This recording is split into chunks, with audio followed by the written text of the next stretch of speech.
Bueno, no sé si buen día, buenas noches, buenas tardes. Eh, de todas maneras, vale para todos estos momentos del día, eh, este momento de compartir. Bueno, me presento, mi nombre es Joaquín Pichon Rivière, soy psicólogo social. Básicamente trabajo en organizaciones y en instituciones atravesadas por los conflictos que las instituciones siempre pueden aparecer a través justamente de sus personas. Bueno, quería preguntarles primero, ¿cómo están? ¿Cómo se siente cada una en su lugar compartiendo estas individualidades de tantos lados? Y yo quisiera, agradecer muy especialmente a los organizadores del evento. Realmente han puesto mucho esfuerzo en coordinar la participación de tanta gente, desde la presentación de trabajos, distintas especialidades vinculadas justamente al mundo educativo, pero en este caso en particular, tanto referentes muy importantes de la Argentina como muchos internacionales, mucha participación inclusive de no solamente el área que tiene que ver propiamente con la educación, sino también, y eso me parece importante, también con la administración, con la gestión, porque esos son realmente protagonistas que generalmente no están incluidos un poco en estos tipos de eventos, y me parece que justamente estamos ante una situación de cambio tan particular que es muy importante que ellos estén. Bueno, hoy, y pensando en este tema de la pandemia, las escuelas, de caminar como cuento yo, quería como comentar un tema familiar, porque hoy surgió y obviamente tuve que buscar los antecedentes, porque no es que me acordaba, pero bueno, la familia de mi padre, él es el sexto, tiene 5 hermanos, el más pequeño. Él llegó a la Argentina cuando tenía 3 años, 1910, con la familia. Venían de Lyon, la segunda o primera ciudad más industrial de Francia, en esa época, dedicada básicamente a la industria textil, y de acá llegaron y se fueron para el Chaco santafesino. En el Chaco santafesino se instalaron primero en Bellavista y también no me salen los nombres hoy, pero sé que estuvo antes de Bellavista, donde estuvo Florencia, Bellavista. De ahí se encaminaron hacia Corrientes, siguiendo un poco el tema de las experiencias que hacía con la plantación de algodón, que no le iba bien.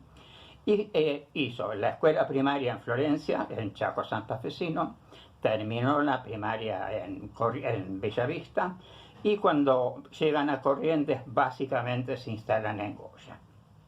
En Goya hace su escuela secundaria. Lo maravilloso que en 1883, por ahí, se había creado la escuela secundaria, que en ese momento se llamaba Estrada, hoy creo que se llama Loza, en honor justamente a la persona que la llevó adelante dentro de la comunidad. Quiere decir que mi padre y sus hermanos y la familia accedió a una educación secundaria en Goya. Estamos hablando de 1924, se debe haber recibido él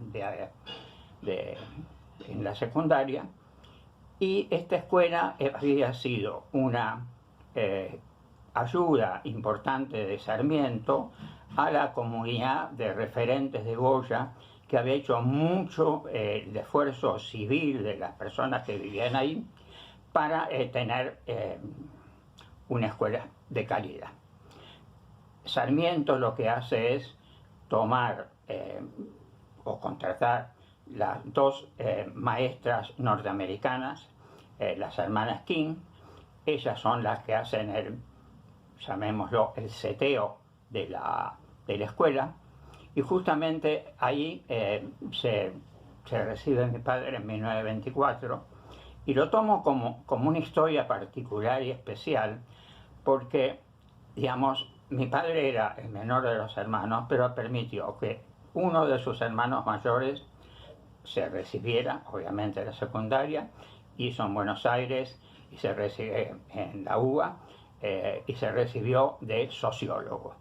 Después, otros dos hermanos de contadores, también en Buenos Aires, y él finalmente de médico. Es decir, si uno pone en contexto la época y después el desafío que tuvieron también ellos de acceder a una carrera universitaria de las de primer nivel en la UBA, habla de la importancia y la relevancia que tiene la educación cuando se toma como un proyecto no solamente institucional por parte de la escuela, sino también de la comunidad. Porque vuelvo a decir, en ese momento la participación de lo que serían las fuerzas vivas, hoy diríamos, lo mejor de ahí, los contadores, abogados, etcétera, que no pensaban en mandar sus hijos a vivir a Buenos Aires a hacer la escuela. En algunos casos existían que se mandaban a los internados, sino que ellos lucharon en Goya por tener una escuela para que accediera la población del lugar. Así que hace poco se cumplieron 120 años y yo fui invitado a dar una charla y una conferencia.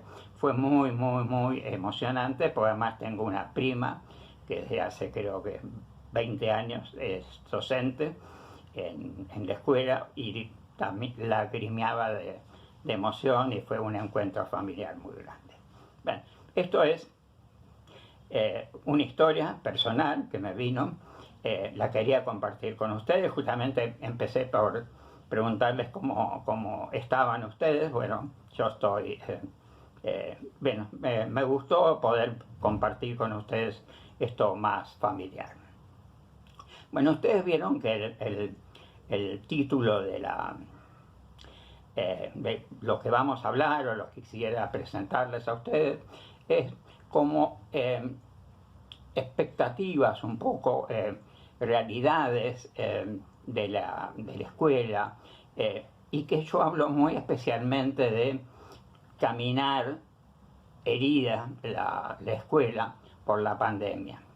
Pero en realidad no estoy hablando de la escuela, y es justamente lo primero que quiero dejar claro. Uno diría la escuela, la educación, serían como instituciones más cargadas de un poder por ahí simbólico, pero si lo llamo la educación o la escuela, estoy hablando de algo que me es opinable, porque puedo opinar, pero que se aleja mucho de mi capacidad de poder trabajar ahí adentro, modificar cosas. Porque justamente la escuela de la cual yo quiero hablarles a ustedes es la escuela que ustedes caminan, es la escuela que extienden ustedes heridas, es una escuela que puede darle tiene un nombre, está ubicada físicamente en un lugar, la pueden describir su comunidad, su entorno, y eso es muy importante, porque cuando uno puede definir el marco sobre el cual opera, recién puede generar estrategias y tácticas para operar. Lo demás entra en el terreno, como podría ser en un congreso, de discutir la problemática de las escuelas. Uno podría también tener una reunión sobre la problemática de lo que implicaría renovar el tema de las escuelas en cuanto a adecuarlas más o menos a las cosas que están pasando hoy. O decir, bueno, la escuela necesita refacciones, necesita acomodarse. Bueno, todo es de esa escuela, en realidad, de esa escuela que ustedes conocen el vecindario, conocen la gente, conocen la familia. De esa escuela, en realidad, es de la que nosotros vamos a hablar hoy. De ese edificio con poder simbólico, porque fue cargado a través de los tiempos, con valor físico real, y en lo cual ustedes ejercen su profesión.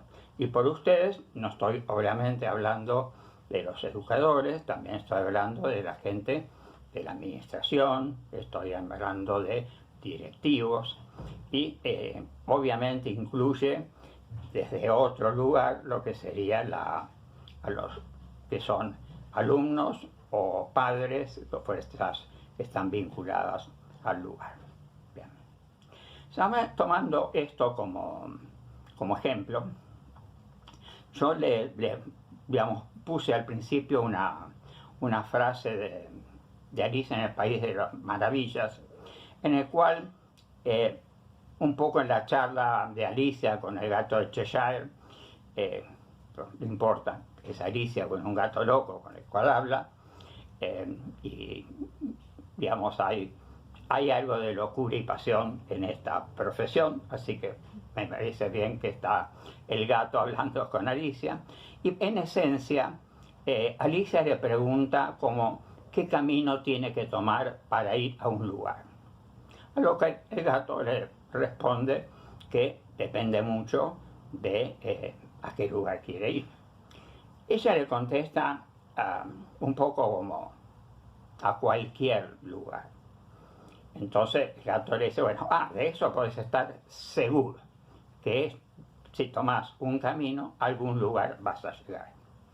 Ahora, este lugar al cual va a llegar, ¿es ese lugar que nosotros definimos que se quería llegar?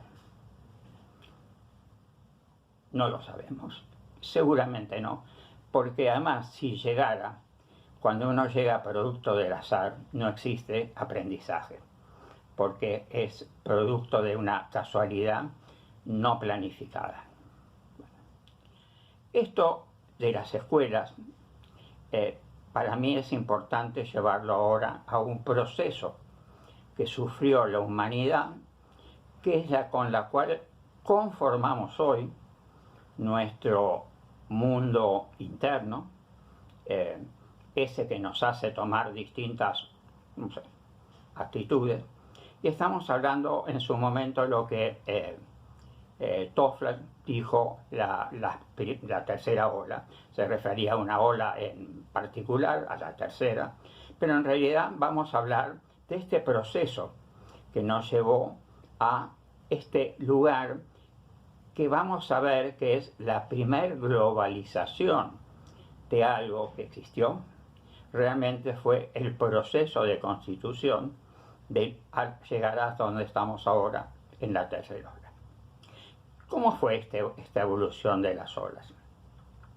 La primera, en realidad, tenemos una población nómade que atraviesa los territorios, se asienta en función de lo que encuentra, caza, pesca, etc.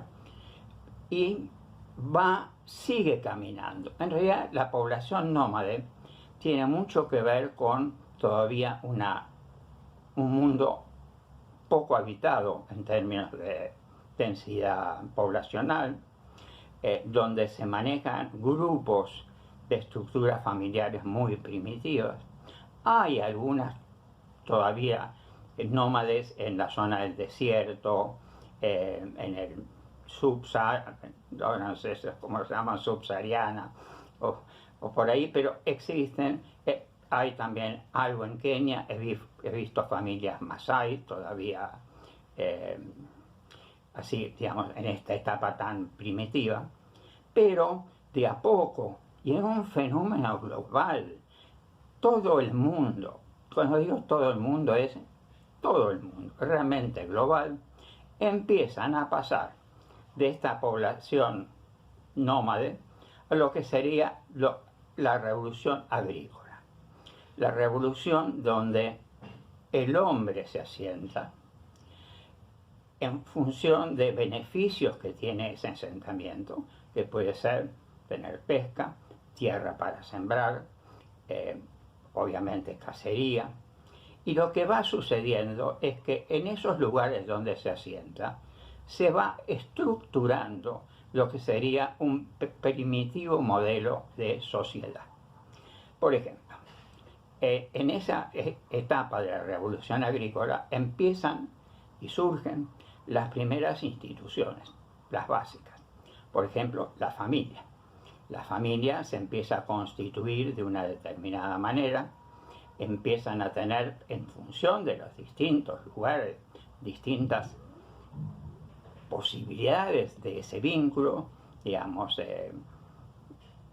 no es igual en todos lados, pero sí en todos esos lados donde hay asentamiento, hay como una definición de cómo es la estructura de la familia.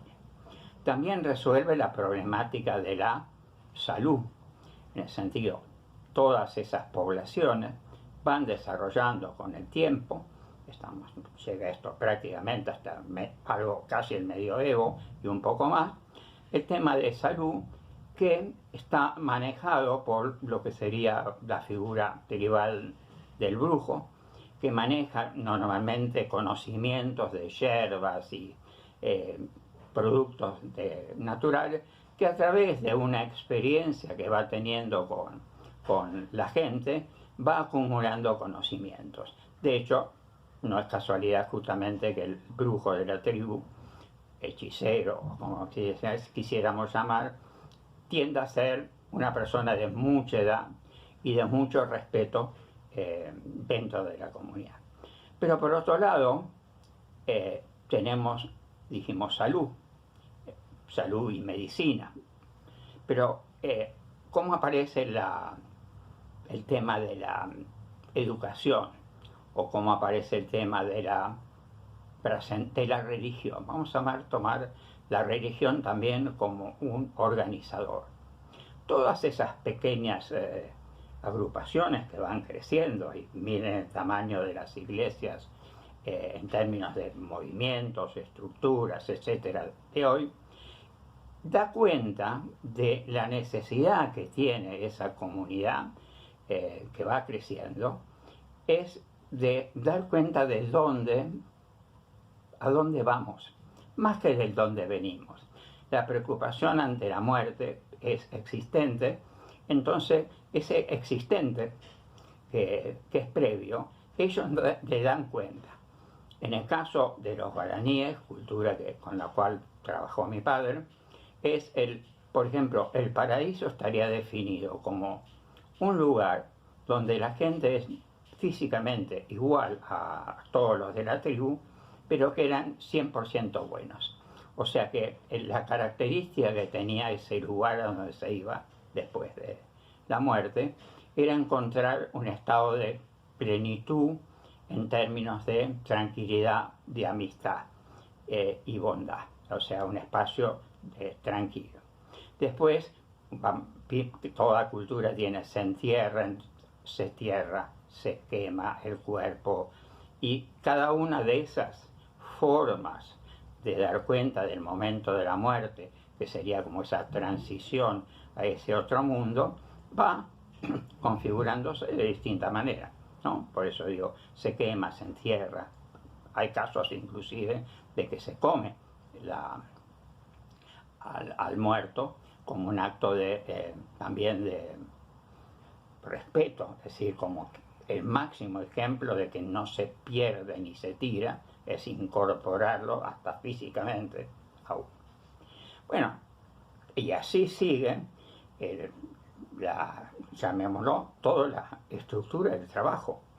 O sea, los roles, digamos, tenemos la parte, dijimos, la agrícola, evidentemente, ahí tenemos chicos, mujeres y en algunos casos varones, pero los varones, hombres, hoy ya no sé, porque en realidad estoy como hablando más antropológicamente, así que me remito a terminología, digamos, que espero no sea cuestionada por referirse a un campo de la ciencia nada más.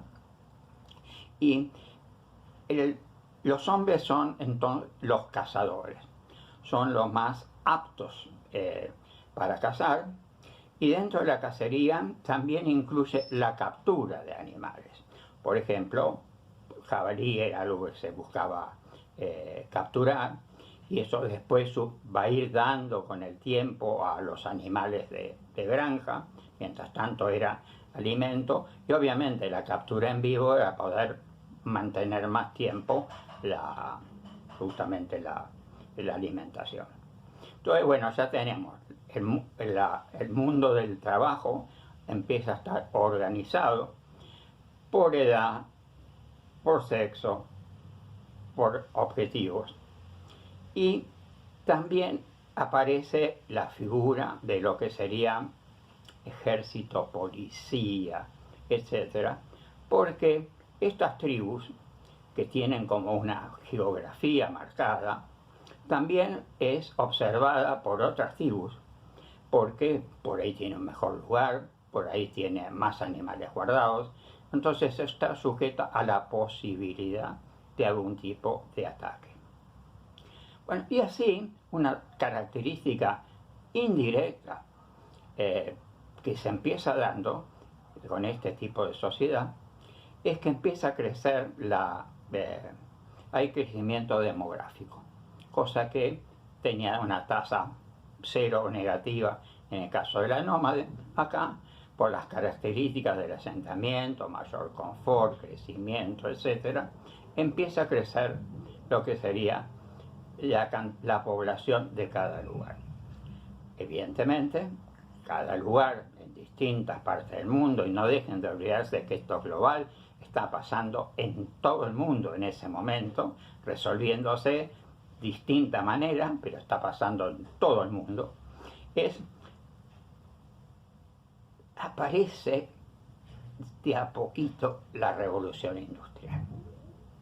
La revolución industrial vuelve a reordenar lo que sería todo el mundo del trabajo, pero fundamentalmente también ese fenómeno del mundo del trabajo donde se busca que la mano del hombre empiece a ser reemplazada por la mano de una máquina de vapor, que inclusive tiene muy marcado el impacto social primero, donde la sistematización del trabajo viene también acompañada con la cantidad de horas que se trabaja, a diferencia de lo que venía de la etapa agrícola, donde por ahí se trabajaba de sol a sol. Acá empiezan a gestionarse también los horarios, se dividen las tareas y también los días que son de labor o no de labor. Acá otra vez hay un salto importante en el crecimiento demográfico y un elemento que va a ser también fundante en esta etapa, la familia se empieza a definir como un núcleo mucho más pequeño. En el sentido es, la familia tiene recursos para mantenerse, pero ya no es toda la familia que está, no, es esa familia que ya muy tarde, por la década del 60, se llegó a establecer como la familia tipo, la familia de padre, madre y 2 hijos.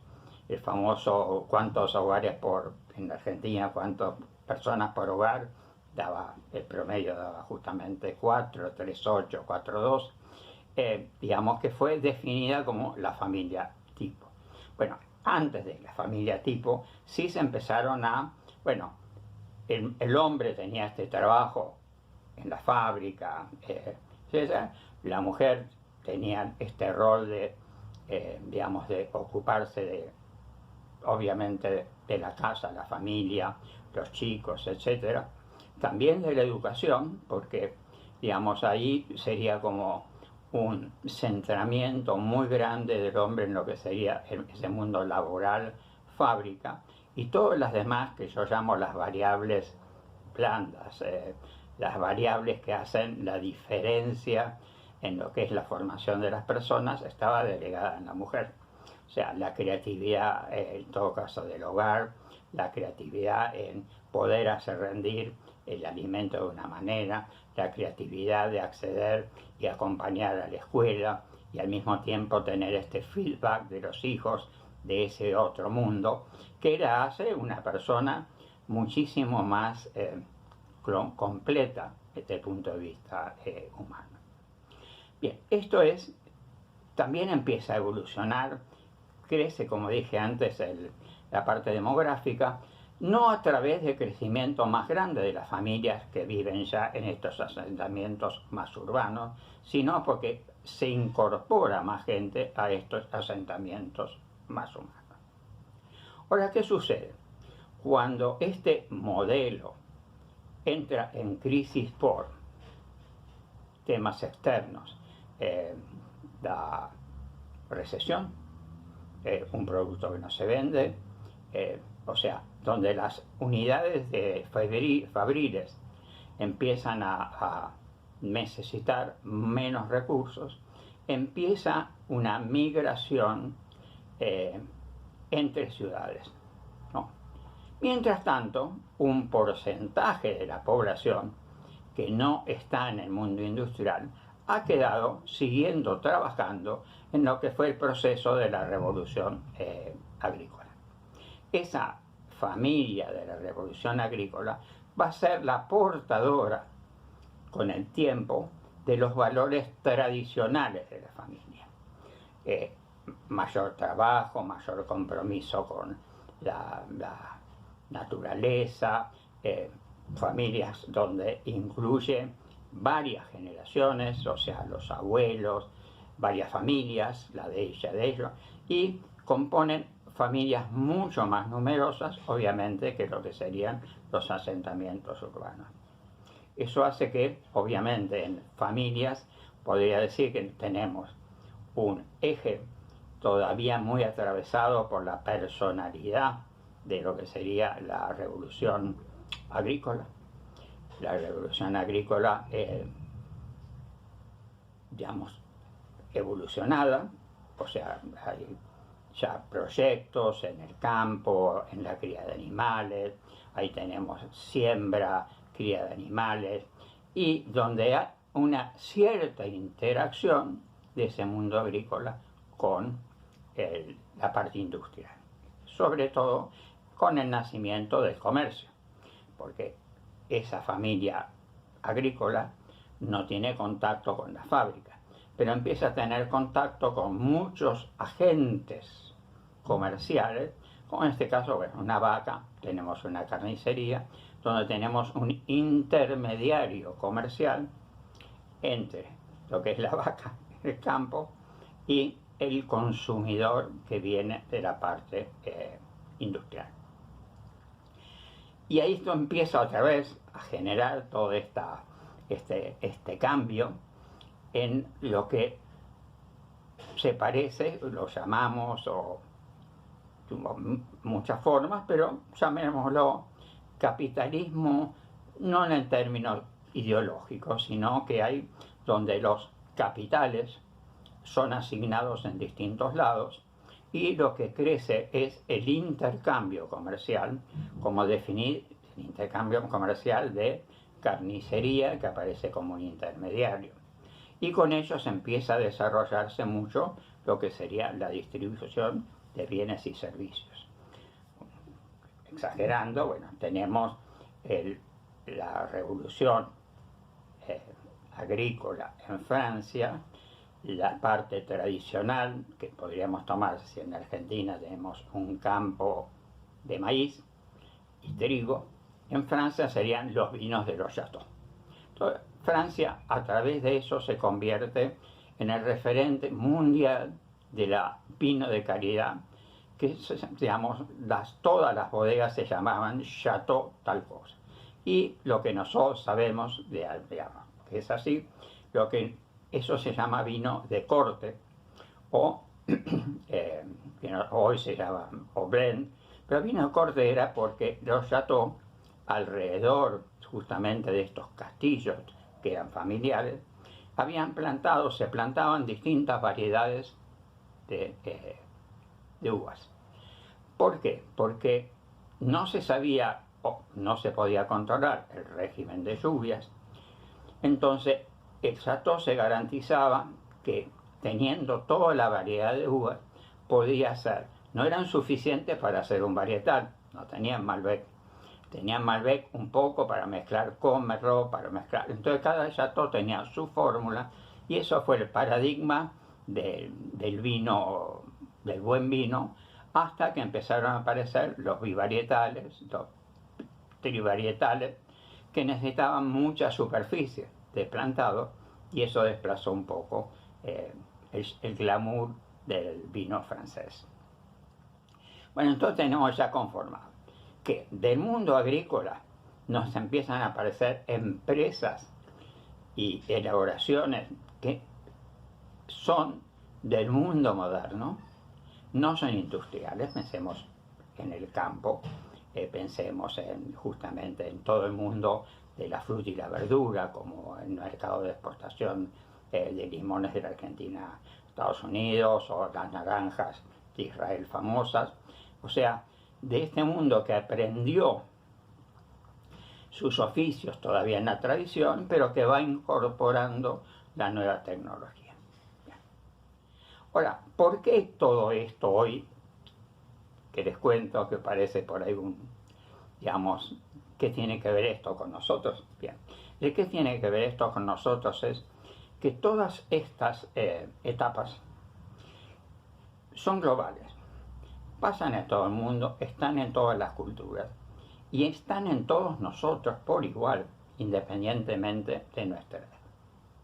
Y llega la tercera ola, obviamente, la que podríamos definir, pensamos que era la más global de todas, que es justamente la del conocimiento o la tecnología,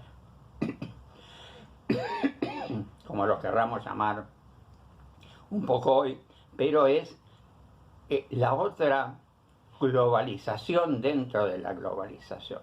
Entonces lo que tenemos son tres globalizaciones que son estas olas, que parecían individuales: la ola de la revolución agrícola, la ola de la revolución industrial, la ola del conocimiento.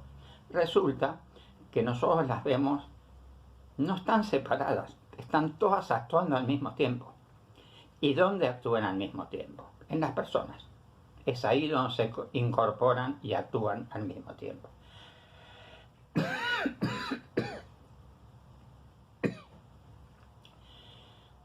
Bueno, vamos a cargar agua.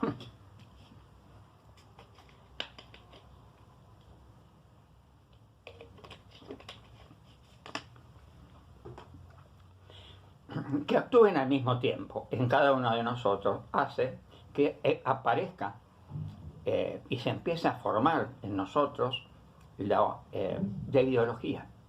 O sea, imaginemos que estos mundos nos van conformando información, estructuras sociales que se modifican, el mundo que las resuelve también en forma distinta a estas distintas formas, porque bueno, ya pensemos en las distintas culturas, desde la China o la Medio Oriente o Latinoamérica, digamos, podemos encontrar cosas en común, obviamente, y cosas muy especiales, muy diferentes. Pero la estructura con la cual se formando, a la manera de una montañita de cosas, es la misma. Y en esa construcción que fueron dándose, es la ideología, ¿no?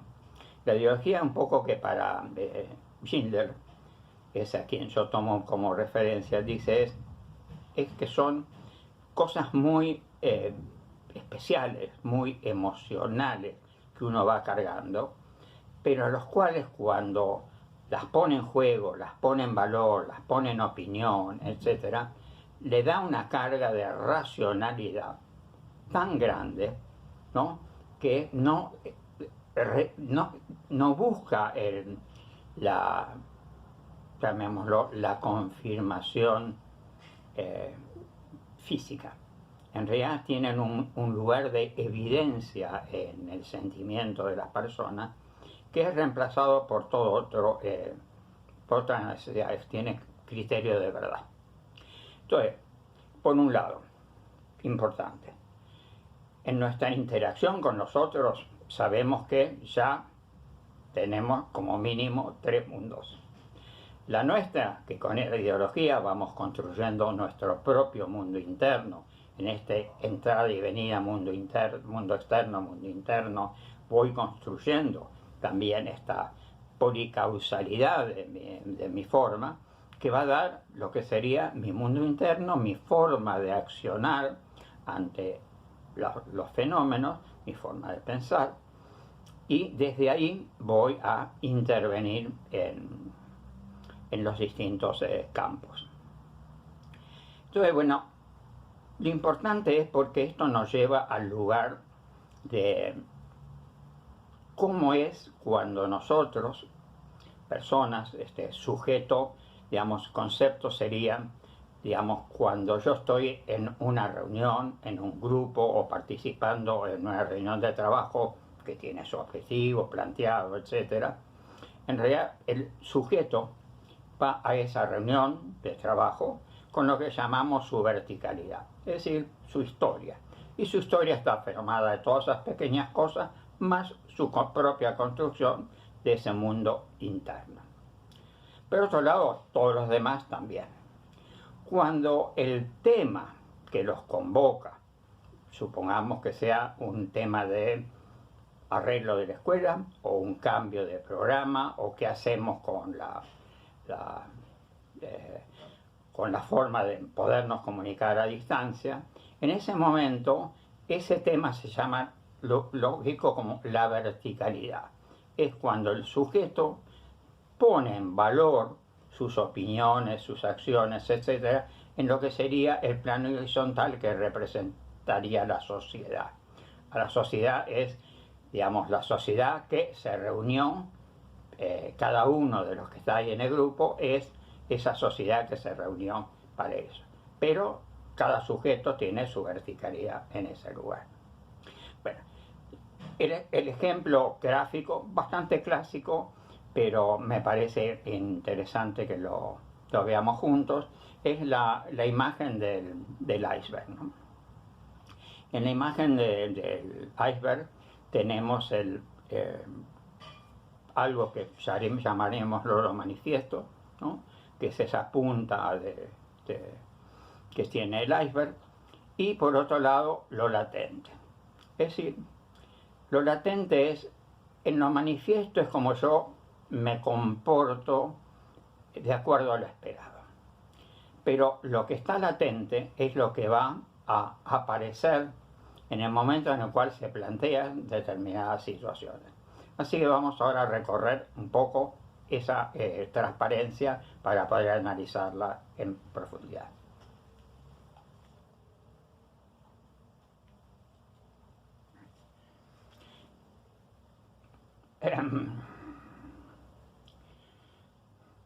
Bueno, nosotros tenemos lo que nos determina en lo manifiesto es conductas, ¿no? Yo digo, pasó tal cosa, es una conducta. Pero en lo latente, esa conducta tuvo actitudes, aptitudes, creencias, valores, identidad y transpersonalidad. Vamos a ver, las actitudes. Las actitudes son esas cosas que yo de golpe, veníamos trabajando fenómenos y qué sé yo qué, y yo dije que pasaba tal cosa, y de golpe alguien que era colaborador en la reunión, etcétera, se puso y dije, no, yo no trabajo más en este grupo. ¿De dónde? ¿Con qué se enganchó? ¿Qué parte de lo que dije no va? No sé. Después también las aptitudes. O sea, en ese grupo teníamos a alguien que traía información, la repartía, la discutía, etc. Esa aptitud, que era portadora de conocimiento, se vuelve obstructiva, ¿no? Se trae solamente información correcta, pero a los fines es que molesta.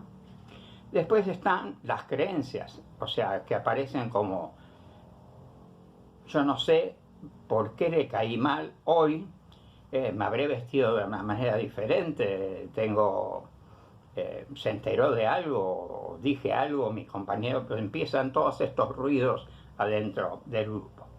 Después, ¿desde qué valores? Pensemos en leyes complejas, ¿no? Supongamos el grupo se reúne para ver cómo van a tratar en la escuela la problemática de, por ejemplo, ley del aborto.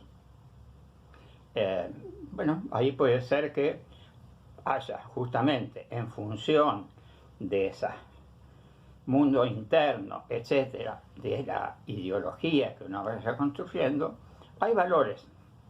Y esos valores, digamos, pueden estar jugados. Si están elaborados de una manera correcta, lo que vamos a tener es alguien que pueda defender sus valores sin necesidad o sin necesidad que implique atacar al otro. Puede decir, mira, de acuerdo a mis valores, yo estoy en desacuerdo por esto. No quiere decir que vos nos puedas acordar. Desde mi identidad, desde mi formación, desde mi forma de ser, desde lo que estoy construyendo como adulto en la sociedad, yo estoy de acuerdo. No estoy de acuerdo. No quisiera que mis hijos estén en eso. Y el otro puede decir, no, justamente yo opino distinto. Entonces, si nosotros podemos trabajar esas diferencias en términos de no lastimar al otro, sino que el otro conozca por qué a mí me pega. Y puedo estar equivocado, mira, porque, digamos, la presencia, supongamos, en el tema del aborto aparece obviamente mucho lo religioso. Somos un país, en principio, católico, apostólico, romano, no quiere decir que sean practicantes. El nivel de practicantes es bastante alto. En Latinoamérica también, vamos a salir obviamente de la Argentina, perdón, una aclaración de que he estado pésimo, no estoy hablando de la Argentina. Ni mucho menos quisiera recortarlo al tema de la Argentina, sino vamos hablando del mundo, porque esto que pasa en el mundo. Pero si me centro obviamente en Latinoamérica para definir un perfil respecto de lo religioso, sí, en principio en la Argentina, y desde México a la Argentina, distintas formas. México tiene forma de tratar el Día de los Muertos de una manera más pagana, pero muy religiosa y muy practicante, y la Argentina tiene una forma más diferente, ¿no? Pero son instituciones de peso, opinan, la figura de Bergoglio en la Argentina tiene peso, pero el Papa también influye con sus opiniones en el mundo. Así que, bueno, después tenemos dentro de ese mundo muy cercano también el de los evangélicos, que es una población que ha crecido mucho. Brasil es enorme, también en Argentina ha crecido, y son, digamos, como una iglesia más activa, más cercana de la acción, más alejada un poco quizá de lo que en la católica sería el evangelio, la transmisión del evangelio, los valores, pero estamos hablando de religiosidad. Entonces, listo, tenemos compuesto este combo en el cual estamos incluidos. Tenemos que actuar con el otro en los temas que se nos plantean. Tenemos que resolver problemas. Se resuelve un problema confrontando, agrediendo, no incorporando la posibilidad que el otro piense diferente, sin que yo lo tenga por otro lado razón, simplemente diferente. Bueno, lo que es importante y lo que quiero que tomen en cuenta, porque es una experiencia mía y de mi equipo de más de 20 años, fácil, 20 años, es que lo primero que uno tiene que hacer, trabajando con el otro, ¿no?, es poder definir claramente en qué no está de acuerdo, en estas formas de pensar. pues me reuní a hacer un proyecto importante.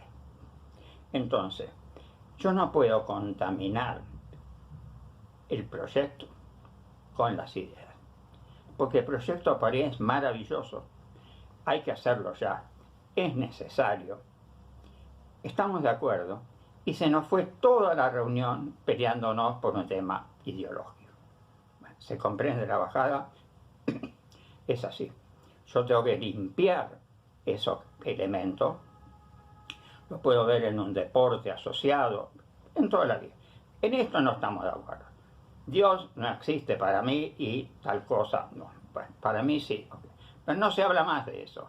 Se habla de la educación que viene. ¿Cómo nos adaptamos? ¿Qué es lo que puedo hacer? Bueno, y ahora sí quiero compartir también otra imagen para que me ayude. Les quiero como plantear por dónde está yendo cosas de las que yo quisiera que se trabajaran.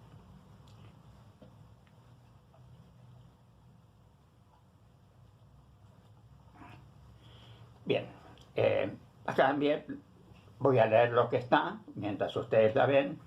Bueno, dice de cuánto de esto hablamos, ¿no? Las empresas hablan de los stakeholders. Stakeholders serían personas que tienen un pedazo de algo dentro de una empresa. Yo lo reemplacé por el tema del poder, ¿no? Me pareció más relevante. Digamos, hay poderes interesados en lo que sería la parte interna de la escuela, lo que sucede adentro.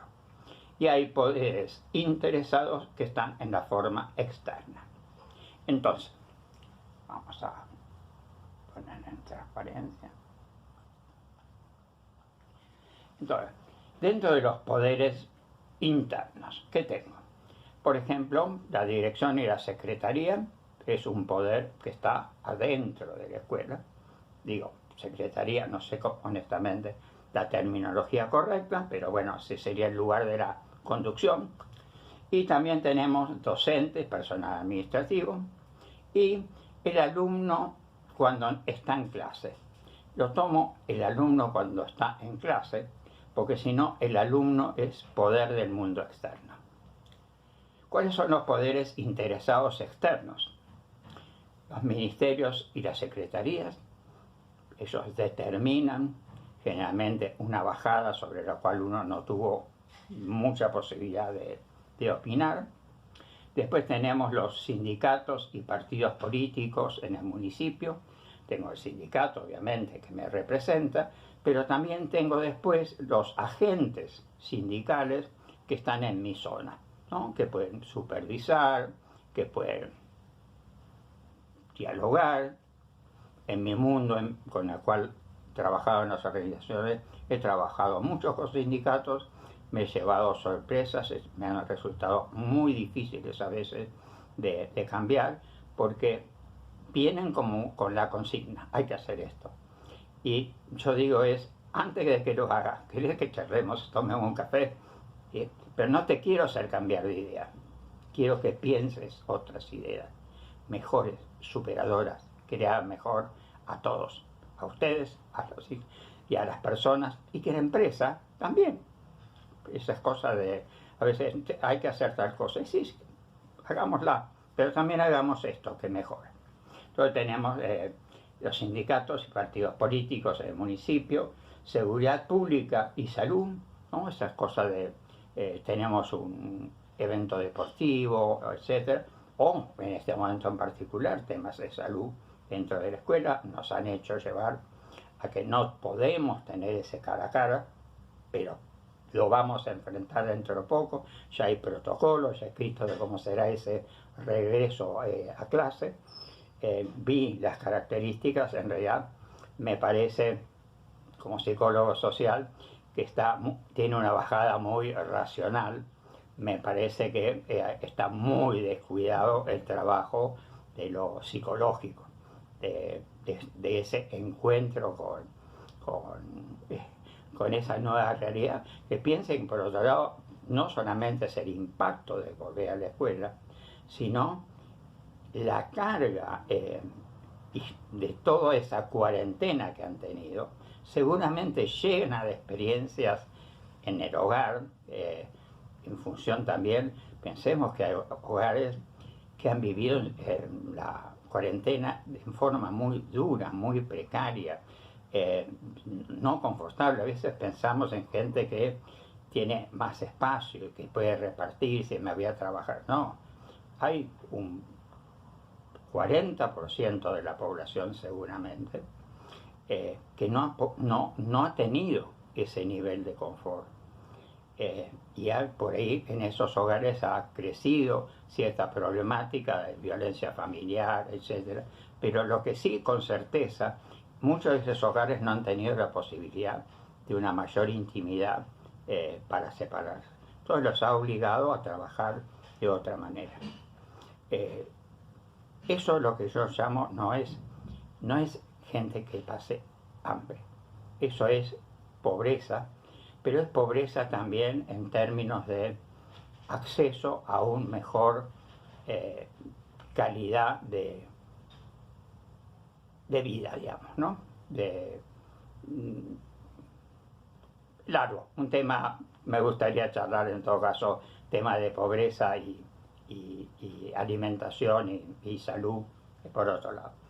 Me desvío un poco. Después tenemos a los padres, tema muy importante. Tenemos la comunidad que los rodea, que a veces se han agrupado, por ahí hay un grupo de padres que tiene una ONG, medios de comunicación locales, organizaciones religiosas que pueden justamente por este momento y lo que hablábamos participar más o menos. Bueno, esos son poderes externos, pero que están permanentemente interactuando, tratando eventualmente de inclinar, tienen más peso, yo los visualizo hoy con más peso que el peso que tiene la propia escuela, esta que hablábamos de esa escuela que es la de uno, no estoy hablando de cualquier escuela. Estas cosas pasan en todas las escuelas con mayor o menor nivel. ¿Qué hay por otro lado también rodeando este entorno, ¿no? Hay violencia fuera de la escuela, hay corrupción, y por corrupción no estoy hablando de las cosas grandes, hay corrupción de padres con hijos que los hacen mentir con que se perdió el boletín, no sé, pero hay padres que dan corrupción a elecciones de corrupción a sus hijos. Y los hijos, y por otro lado, los actúan. Así que me estoy hablando de corrupción grande. Obviamente puede haber corrupción grande y chica, pero no descartemos la chica, que es también importante.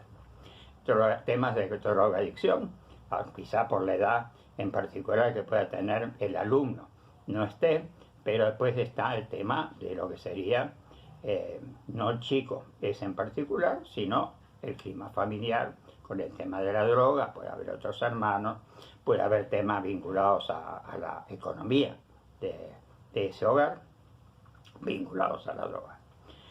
Privilegios que puede haber, y notoriamente estrella de nuestra época es el uso indebido en las redes.